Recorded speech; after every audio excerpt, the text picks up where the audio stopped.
Pengertian jejak karbon. 1. Definisi jejak karbon.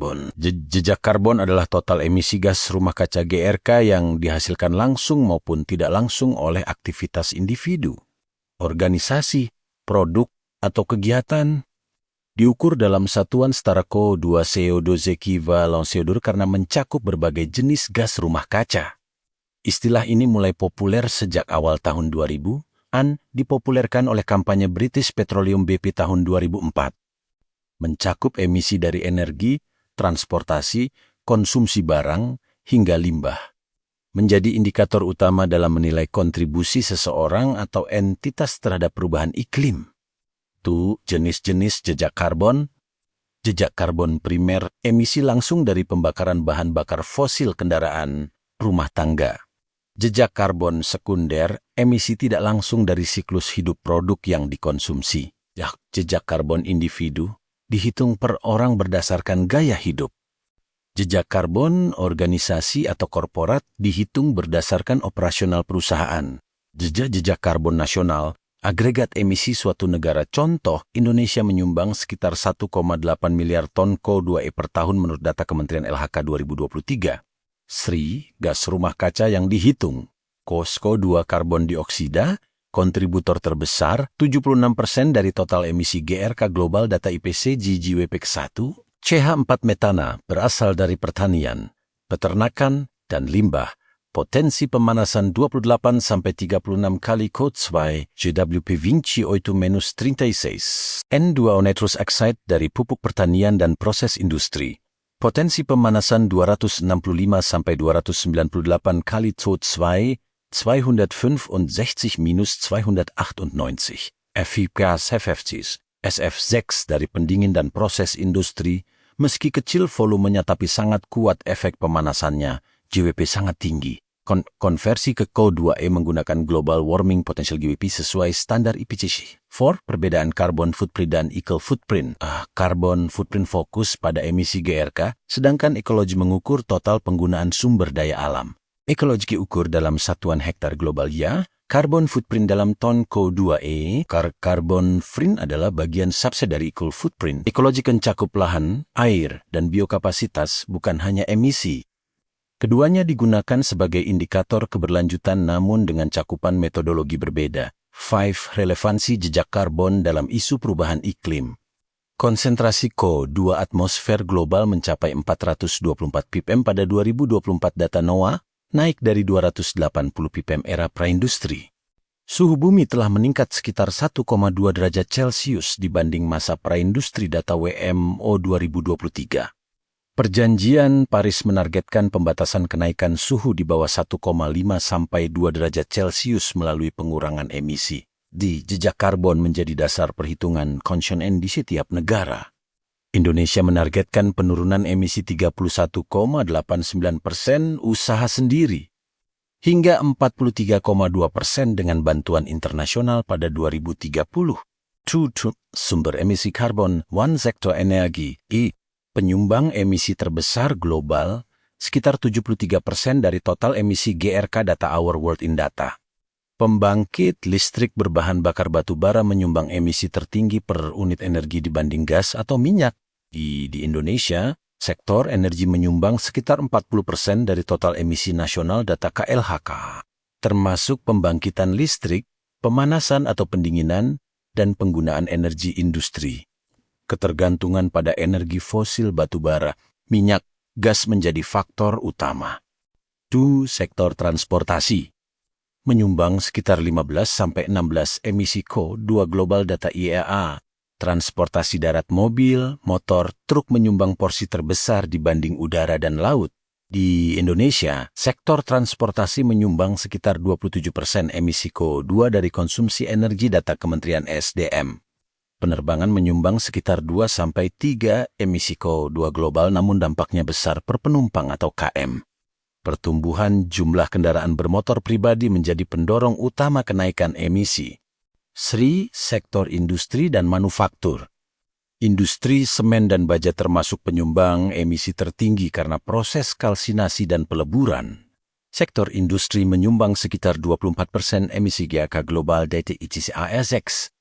Produksi semen sendiri menyumbang sekitar 8% emisi CO2 global Chatham House. Proses kimia dan petrokimia menghasilkan emisi langsung dari reaksi produksi. Penggunaan energi untuk proses produksi heat, listrik menjadi sumber emisi tidak langsung. For sektor pertanian, kehutanan, dan perubahan lahan AFOL menyumbang sekitar 22% emisi GRK global data IPCC.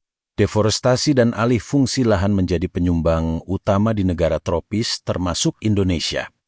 Peternakan terutama sapi menghasilkan emisi metana signifikan dari proses pencernaan fermentation. Penggunaan pupuk nitrogen sintetis menghasilkan emisi N2O. Kebakaran hutan dan lahan gambut di Indonesia menjadi kontributor emisi musiman yang besar. 5. Sektor limbah dan konsumsi rumah tangga. Sektor limbah menyumbang sekitar 3-5 emisi GRK global data IPCC. Tempat pembuangan akhir TPA menghasilkan gas metana dari dekomposisi sampah organik. Konsumsi listrik rumah tangga menjadi sumber emisi tidak langsung yang signifikan di perkotaan.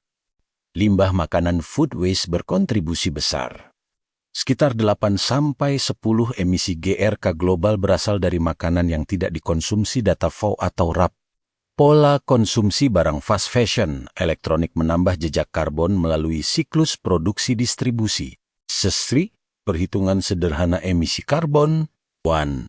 Konsep dasar rumus perhitungan. Rumus umum emisi CO2e sama dengan data aktivitas X faktor emisi. Data aktivitas adalah jumlah penggunaan misal liter BBM, kWh listrik, kamu perjalanan. Hasil perhitungan biasanya dalam satuan kilogram CO2e atau ton CO2e. Metode ini disebut pendekatan activity-based yang direkomendasikan GHG Protokol. Perhitungan bisa dilakukan pada skala individu, rumah tangga, maupun organisasi. 2. Perhitungan emisi dari konsumsi listrik. Rumus konsumsi listrik kWh X faktor emisi grid listrik setempat. Faktor emisi grid listrik Indonesia Jamali sekitar 0,87 kg CO2e, kWh data Kementerian SDM 2023. Contoh, rumah tangga memakai 300 kWh atau bulan, 300 mal 0,87 261 kg CO2 sebulan. Faktor emisi berbeda tiap wilayah tergantung bauran sumber energi pembangkit. Penggunaan energi terbarukan PLTS atap dapat mengurangi angka faktor emisi secara signifikan. SRI, perhitungan emisi dari transportasi. Rumus jarak tempuh kamu X faktor emisi kendaraan kilogram CO2e, kamu. Mobil bensin rata 0,192 kg CO2e. Kamu data DEFRA atau UK Government. Motor rata-rata 0,103 kg CO2e kamu. Contoh, menempuh 20 km, hari dengan mobil, 20 mal 0,192 sama dengan 3,84 kg CO2e hari. Perhitungan penerbangan menggunakan faktor emisi per penumpang KM dipengaruhi jarak dan kelas kabin. 4. Perhitungan emisi dari konsumsi bahan bakar langsung. Rumus, volume bahan bakar liter X faktor emisi bahan bakar. Bensin, plus or minus 231 kg CO2 east liter data IPCC, DEFRA. Solar, diesel, plus or minus 268 kg CO2e liter. LPG rumah tangga, 1,51 kg CO2e oder kg. Contoh, penggunaan satu tabung LPG 3 kg 3 multiplié par 1,51 égale 4,53 kg CO2c. 5. Alat dan kalkulator perhitungan jejak karbon. Kalkulator online seperti Carbon Footprint, carbonfootprint.com dan WWF Foodculator. Standar internasional GHG Protokol Corporate Standard untuk perhitungan skala organisasi. ISO 14064 sebagai standar verifikasi dan pelaporan emisi GRK ton. Sign Smart milik KLHK sebagai sistem inventarisasi emisi nasional Indonesia. Aplikasi berbasis mobile untuk menghitung jejak karbon harian individu, contoh Klima Capture. 4. Faktor emisi 1. Definisi dan fungsi faktor emisi. Faktor emisi adalah nilai representatif yang menghubungkan jumlah GRK yang dilepas dengan unit aktivitas terkait. Dinyatakan dalam satuan seperti kilogram CO2e per unit per liter, per kWh, per kilometer, per kilogram. berfungsi sebagai pengali multiplier dalam rumus perhitungan emisi. Faktor emisi dikembangkan berdasarkan penelitian ilmiah dan pengukuran empiris, menjadi komponen kunci dalam inventarisasi GRK Nasional G. 2. Sumber dan referensi faktor emisi. IPCC National Inventory sebagai referensi global utama. Di Far and Food Danem, UK menerbitkan faktor emisi tahunan yang banyak dirujuk. Di Indonesia, KLHK menerbitkan faktor emisi nasional melalui dokumen Science Smart. Faktor emisi listrik Indonesia diterbitkan resmi oleh Ditjen Ketenagalistrikan Kementerian SDM. Lembaga internasional seperti IADEPA juga menerbitkan faktor emisi sektoral. SRI, faktor emisi berdasarkan jenis energi. Batubara 0, 82 sampai 1, 0 kg CO2e KWH tertinggi di antara sumber energi fosil. Gas alam 0,49 kg CO2e KWH. Minyak bumi atau diesel 0,65 sampai 0,70 kg CO2e KWH. Energi terbarukan surya, angin, air 0,02 kurang 0,05 kg CO2e KWH dari siklus hidup, bukan operasional. Perbedaan ini menjelaskan mengapa bauran energi-energi mix sangat memengaruhi total emisi suatu negara. LAFOR, faktor emisi sektor non-energi. Sapi peternakan 70 kurang 1, 20 kg CH4 ekor atau tahun dari fermentasi enteral data FAO, pupuk nitrogen sintetis 1 kurang 3 dari nitrogen yang diaplikasikan berubah menjadi N2O data IPCC, deforestasi 500,600 ton CO2e per hektar hutan tropis yang ditebang bervariasi tergantung tipe hutan. Sampah organik di TPA menghasilkan metana dengan faktor sekitar 0,05 sampai 0,1 ton CH4 ton sampah. Produksi semen 0,6 sampai 0,9 kg CO2e per kilogram semen yang diproduksi. 5. Update dan variasi faktor emisi. Faktor emisi bersifat dinamis, diperbarui berkala mengikuti perubahan teknologi dan data empiris. Faktor emisi grid listrik berubah setiap tahun tergantung perubahan bauran pembangkit. Variasi faktor emisi antar negara dipengaruhi sumber energi dominan, contoh Prancis rendah karena nuklir. Indonesia lebih tinggi karena batu bara. Metode pengukuran LIFES menghasilkan angka faktor emisi berbeda. Ketidakpastian suatu faktor emisi perlu dipertimbangkan dalam pelaporan, biasanya dinyatakan dalam rentang persentase. Contoh variasi faktor emisi listrik kilogram CO2e KWH Prancis nuklir dominan 0,05. Brazil hidrodomina 0,08, Amerika Serikat mix energi 0,4. Indonesia batubara dominan 0,82. 5. Strategi pengurangan emisi. 1. Efisiensi dan konservasi energi. Penggunaan peralatan hemat energi LED, AC inverter dapat mengurangi konsumsi listrik hingga 30-50 data IEA.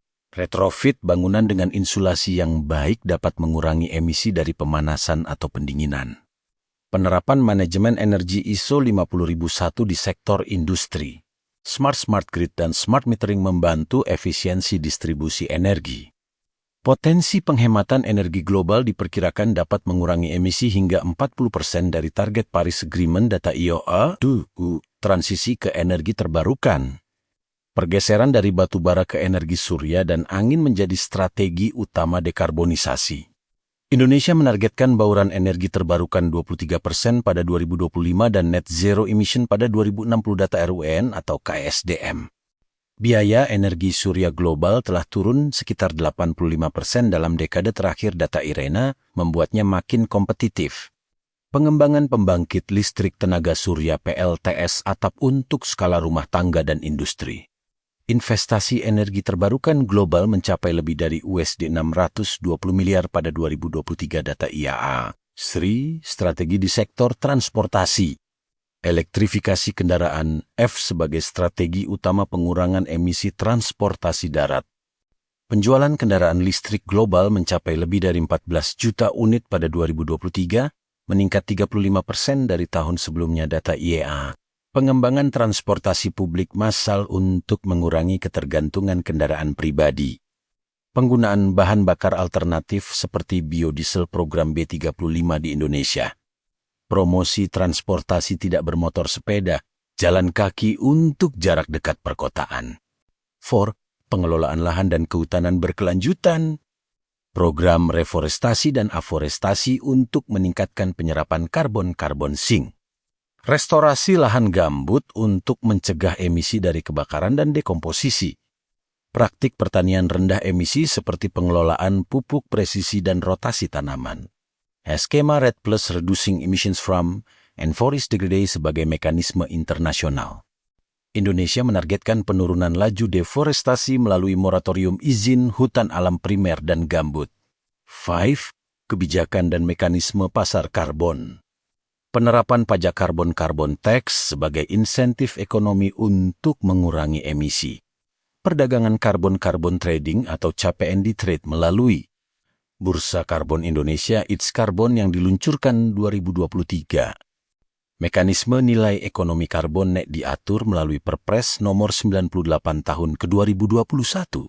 Sertifikasi dan offset karbon untuk perusahaan yang ingin mencapai target net zero. Regulasi internasional seperti Carbon Border Adjustment Mechanism CBAM. Uni Eropa mendorong negara eksportir menekan emisi produksinya